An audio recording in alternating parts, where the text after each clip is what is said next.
Assalomu alaykum. Bugun Corona Medline klinikasiga kelgan bemorlarimiz o'rtasida so'rovnoma o'tkazamiz. Qani ketdik. Assalomu alaykum. Corona Medline so'zini ma'nosini bilasizmi? Bu Corona Medline degani bu ey bir minutda so'rab olyapman bilmayman. Corona degani toj degani, med degani klinika degani, endi dam olish oromgoh. Rahmat. Corona Medline so'zini ma'nosini bilasizmi? Bir paytlar koronavirus bo'lgan-u, shunga qarshi immunitet menimcha. O'zimcha tushunish. Shunga qarshi. Davlat klinikasini tanlaysizmi, xususiy klinikani? Lekin shu xususiy klinikani dorug'ini eshitib keldim. Xudo xolasa shuni tanladim. Tanlovim shu. Corona Medline. Corona Medline so'zini ma'nosini bilasizmi? Yo'q. Xususiy klinikani tanlaysizmi, davlat klinikasini tanlaysizmi? Davlatga borganman, endi xususiyga ham kelishim. Birinchi kelishingiz bu yerga.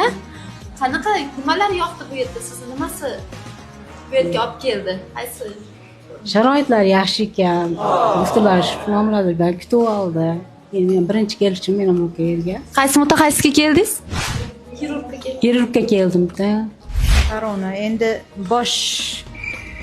korona bosh endi qizlar boshiga taqadi deb o'ylayman. Bosh sohasida endi miya ko'proq lor shunaqa deb o'ylayman men. Bu klinikaga kelishingizga sabab nima bo'ldi? O'g'limni burnini operatsiya qildirdim. Natijalar yaxshimi? Yaxshi, Xudoga shukr. Corona Medline so'zini ma'nosini bilasizmi? Nima uchun shunaqa nom qo'yilgan? Xususiy klinikani tanlaysizmi yo davlatnikini? Xususiy. Bu klinikani tanlashingizga sabab nima bo'ldi? Yaxshi doktorlar bor ekan, shunga keldik. Corona Medline. Bilmadim. Qanday? Xususiy klinikani tanlaysizmi, davlat klinikasini? Men xususiyni tanlayman. Sababi sharoitlar yaxshi, hamma yoq zo'r. Shu? Bu klinikaga kelishingiz sababi nima? Men ustaman bu yerda. Qurib, remontlarini qilib, ta'minlash ishlarini qilyapmiz.